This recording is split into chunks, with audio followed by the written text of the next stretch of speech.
Hello everyone. इस educational video में आप सभी का स्वागत है। आज मैं आपके लिए लेकर के आया हूँ मॉडर्न हिस्ट्री का लेक्चर नंबर 3, जिसमें कि हम भारत में अंग्रेज और फ्रांस इनके बीच होने वाले संघर्ष के विषय में पढ़ेंगे। लेक्चर 1 और लेक्चर 2 में हम यूरोपीय देशों के भारत में आगमन एवं उनके विस्तार, पुर्तगालियों तथा अंग्रेजों के संघर्ष, अंग्रेजों तथा डचों के संघर्ष के विषय में पहले ही देख चुके हैं। आज हम अंग्रेजों और फ्रांसीसियों के संघर्ष के विषय में अपनी क्लास को आगे बढ़ाएंगे। तो चलिए शुरुआत करते हैं पहले की तरह ही मैप से। एक मैप दिया हुआ है जो 1764 का है, जो आपको उस समय की राजनीतिक स्थिति का एक मोटा मोटा आइडिया देगा। उस समय एक कर्नाटक का जो क्षेत्र है उसकी मैप में लोकेशन ये दी हुई है। ये कर्नाटक का क्षेत्र है। बार बार नाम आएगा हैदराबाद का, तो जो हैदराबाद जहां निजाम होता था उसका क्षेत्र ये है। यहाँ पर मुगल्स हैं और जो हैदराबाद है वो मुगलों के अधीन है अभी, और जो कर्नाटक है वो इन हैदराबाद के निजामों के अधीन है। लेकिन चूंकि 1764 का जो काल है वो मुगल सत्ता के पतन का काल है, यानी कि जो मुगल सम्राट अभी होंगे वो इतने शक्तिशाली नहीं होंगे कि अपने जो अधीनस्थ राज्य हैं उन पर इतना नियंत्रण स्थापित कर सके। इसलिए निजाम लगभग एक स्वतंत्र राज्य की तरह व्यवहार करता है, और वैसे ही कर्नाटक का जो नवाब है वो एक स्वतंत्र शासक की तरह रिएक्ट करता है। हालांकि कर्नाटक जो है वो हैदराबाद के अंदर आ रहा है, और जो हैदराबाद है वो मुगलों के सत्ता के अधीन है, लेकिन सिर्फ नाम मात्र की सत्ता के ही अधीन है। जैसे जैसे 17वीं सदी का अंत आता है, औरंगजेब खत्म हो चुका है, उसके बाद जो शासक आए हैं मुगल सत्ता में वो उतने सक्षम नहीं है कि क्षेत्रीय जो राज्य हैं उनके ऊपर अच्छा नियंत्रण स्थापित कर सके। इसीलिए जब तक औरंगजेब रहता है यूरोपीय शक्तियों को भारत में अपनी सत्ता का विस्तार करने में ज्यादा सफलता हासिल नहीं होती है। लेकिन जैसे जैसे कमजोर मुगल शासक आगे आते जाते हैं, यूरोपीय शक्तियां देश में अपने पैर पसारती जाती हैं, अपने कदमों को मजबूत करती जाती हैं। इसी क्रम में 1748 में हैदराबाद के सूबेदार निजामुल मुल्क की मृत्यु होती है, और इस स्थिति में उत्तराधिकार को लेकर के संघर्ष छिड़ता है। फिर आगे की परिस्थितियों को हम आगे की स्लाइड्स में देखेंगे, कैसे युद्ध होता है और अंग्रेज और फ्रांसीसी युद्ध लड़ते हुए आगे बढ़ते हैं। युद्धों के विषय में देखें उससे पहले हमारे लिए यह आवश्यक है कि हम ऐसा देख लें कि क्या स्थितियां थी उस समय, कौन कितना शक्तिशाली था उस समय। जो फ्रांसीसी थे उनका जो हेड ऑफिस था, जहां सबसे ज्यादा शक्ति केंद्रित थी उनकी, वो पौंडीचेरी था। मसूलीपट्टनम, कराईकल, माहे और सूरत चंद्रनगर में उनके भी ऑफिस थे। अंग्रेजों की जो बस्तियां थीं वो मद्रास में थीं, बंबई में थीं, कलकत्ता में थीं। अंग्रेजों के पास में ही जो पौंडीचेरी के पास में एक फोर्ट सेंट डेविड भी था, जो पौंडीचेरी फ्रांसीसियों की बस्ती थी उसके पास में ही पड़ता था। और अंग्रेजों और फ्रांसीसियों के मध्य इसी कालक्रम में, इसी टाइम पीरियड में 3 युद्ध होते हैं, और यही अंग्रेजों और फ्रांसीसियों का संघर्ष है, ब्रिटिश और फ्रांसीसी शक्तियों का संघर्ष। ये युद्ध जो है वो कर्नाटक के क्षेत्र में लड़े जाते हैं, अतः इन तीनों युद्धों को कर्नाटक का युद्ध कहा जाता है। 1740 के बाद देखें तो कर्नाटक की स्थिति बहुत ज्यादा अशांत थी, और लगभग वैसी ही स्थिति हैदराबाद में भी थी।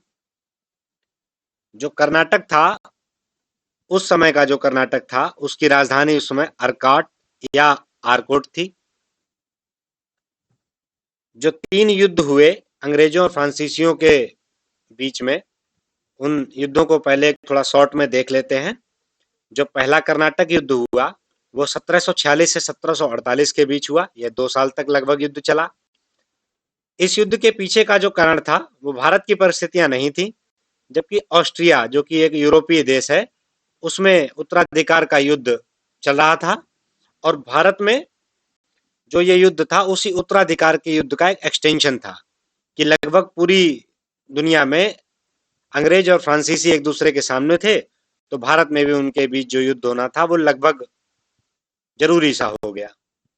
1748 में एक्सला-शापेल की संधि होती है और ये युद्ध जो है वो उस संधि से खत्म हो जाता है। और भारत में भी जो युद्ध है यूरोप में खत्म होने के साथ ही भारत में भी खत्म हो जाता है। दूसरा जो कर्नाटक युद्ध है वो 1749 से 1754 तक हुआ। 5 सालों तक लगातार चलता रहा।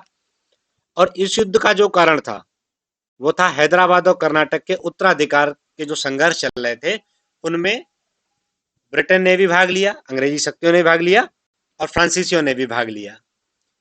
अंततः 1754 में पौंडीचेरी की संधि होती है और इस युद्ध को समाप्त घोषित किया जाता है।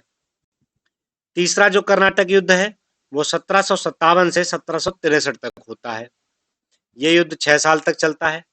इसके पीछे का जो कारण था वो पहले युद्ध की तरह लगभग था। यूरोप में भी एक बार फिर से अंग्रेज और फ्रांस एक दूसरे के सामने आ गए थे युद्ध के मैदान में।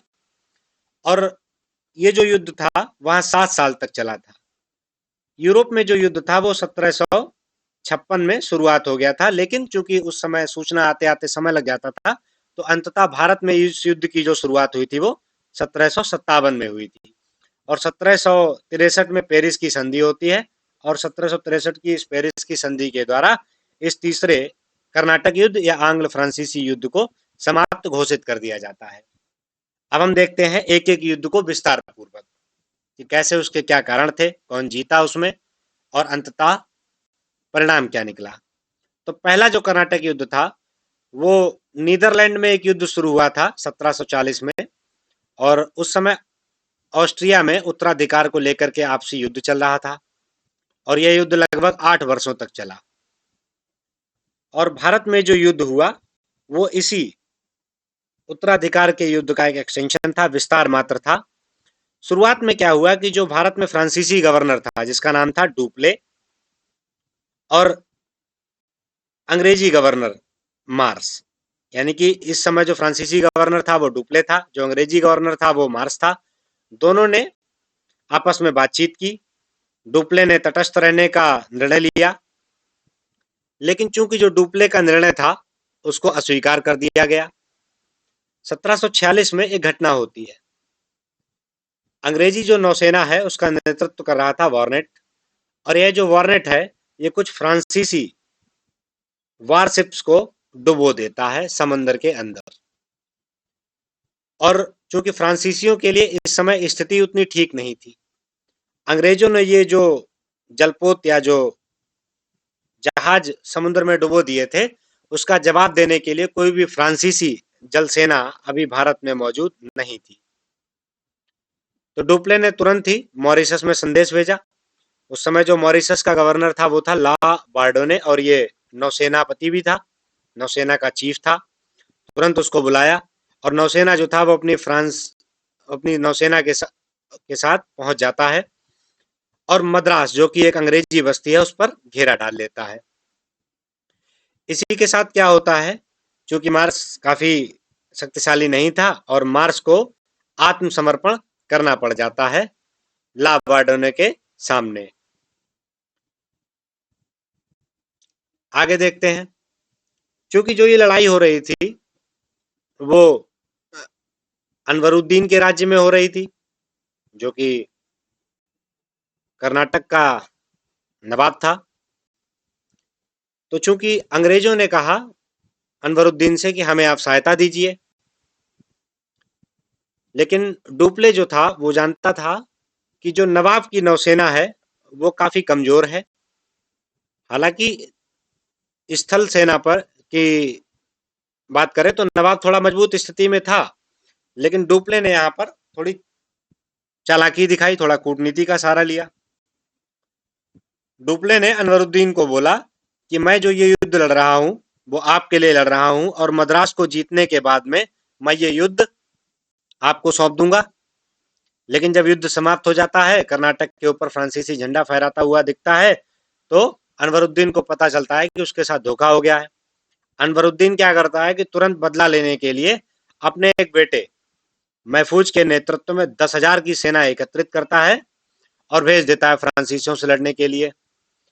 और फ्रांसीसियों की तरफ से उनका सामना करने के लिए मात्र 230-250 फ्रांसीसी सैनिक होते हैं, और दोनों के बीच में युद्ध होता है सेंट थोमेया अड्यार का युद्ध। एक अड्यार नदी है जो इस समय उसी के किनारे पर यह युद्ध हुआ था। लेकिन मात्र 230-250 की फ्रांसीसियों की सेना ने 10,000 की नवाब की सेना को हरा दिया, जिससे कि नवाब की सेना की जो कमजोरी थी वो सभी को अच्छी तरह से पता चल गई। लेकिन युद्ध के खत्म होते होते जो लावार्डने था, जो नौसेनापति था, वो और डुप्ले जो भारत में फ्रांसीसी गवर्नर था, दोनों के मध्य में झगड़ा हो जाता है। लावार्डने कहता है कि मुझे 1 लाख रुपए दे दिए जाएं और 3 लाख रुपए कंपनी के लिए दे दिए जाएं, तो मैं मद्रास को छोड़ दूंगा। लेकिन डुप्ले कहता था कि पास में एक सेंट डेविड का किला है और बंगाल में कुछ अंग्रेजों के ठिकाने हैं, क्यों ना एक साथ इनको भी जीत लिया जाए और अंग्रेजों को पूरी तरह से हरा दिया जाए और भारत में फ्रांसीसी आधिपत्य को स्थापित किया जाए। लेकिन अंततः होता क्या है, फाइनली लावार्डने डुप्ले की बात नहीं मानता है, 60,000 रुपए ले लेता है पर्सनली और मद्रास को छोड़ करके चला जाता है। मद्रास जो है वो पुनः अंग्रेजों को मिल जाता है, लेकिन डुप्ले को ये बात अच्छी नहीं लगती है और डुप्ले अकेले अपनी दम पर मद्रास को दोबारा से जीत लेता है। लेकिन डुप्ले फोर्ट डेविड को नहीं जीत पाता है, यानी कि अंग्रेजों का ही उस पर कब्जा बना रहता है। अब होता क्या है, जो भारत में युद्ध हो रहा था वो उसकी वजह थी ऑस्ट्रिया का उत्तराधिकार का युद्ध, और वो युद्ध यूरोप में 1748 में समाप्त हो जाता है। यूरोप में एक संधि होती है, एक्सला सापेल की संधि या एक्सला सापल की संधि। इसके साथ यूरोप में युद्ध समाप्त हो जाता है और भारत में भी युद्ध को समाप्त घोषित कर दिया जाता है। संधि की कुछ शर्तें थी, जिसके अनुसार क्या हुआ कि जो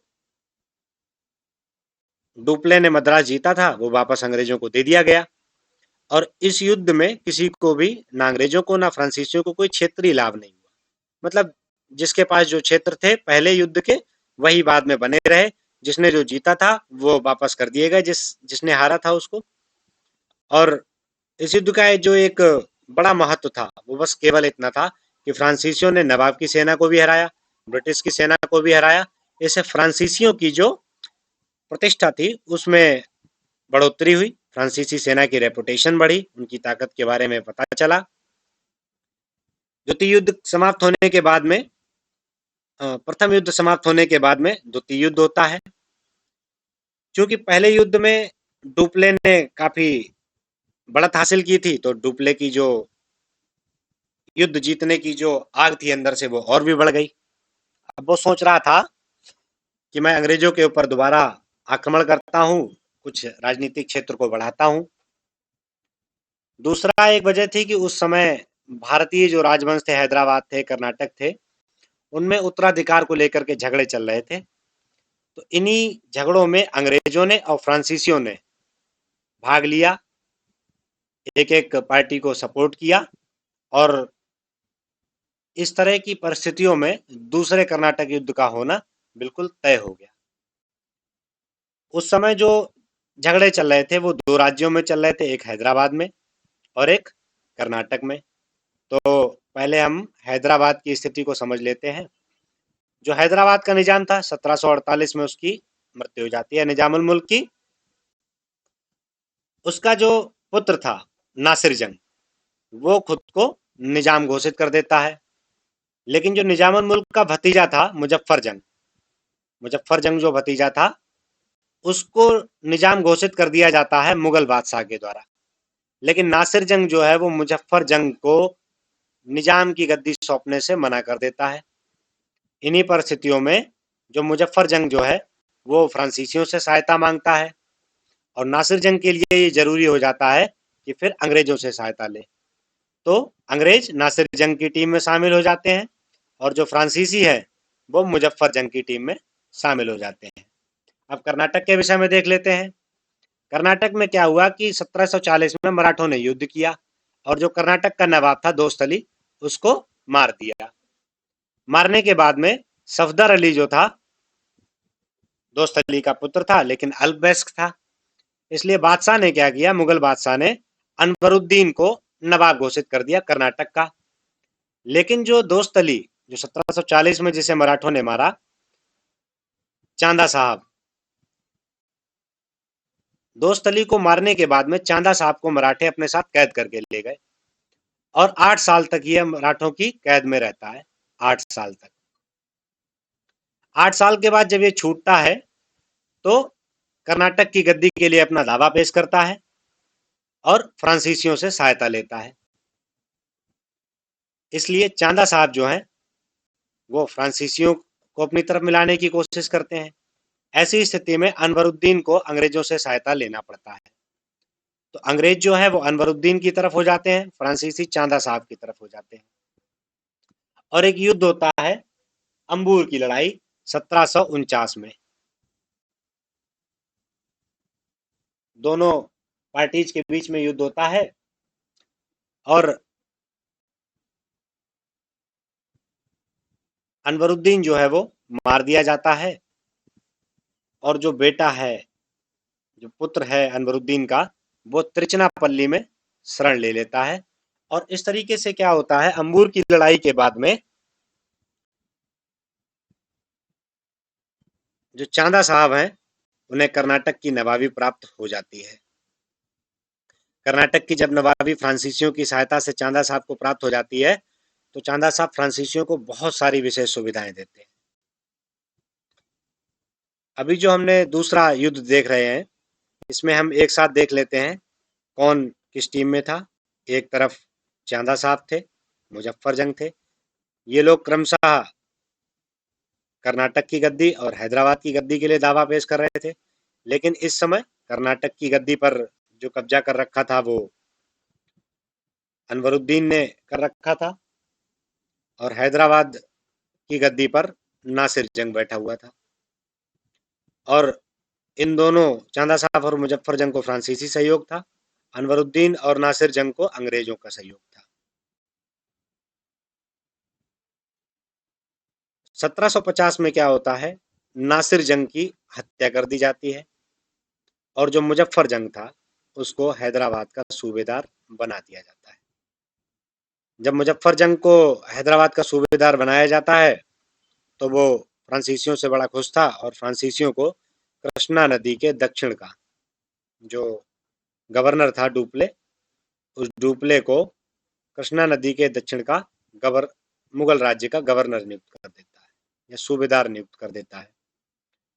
डुप्ले भी साथ ही साथ क्या करता है, हैदराबाद में एक बुशी के नेतृत्व में सेना रख देता है और इससे क्या होता है कि हैदराबाद के जब दरबार में फ्रांसीसी सेना रहेगी तो हैदराबाद के दरबार में फ्रांसीसी प्रभाव बना रहेगा।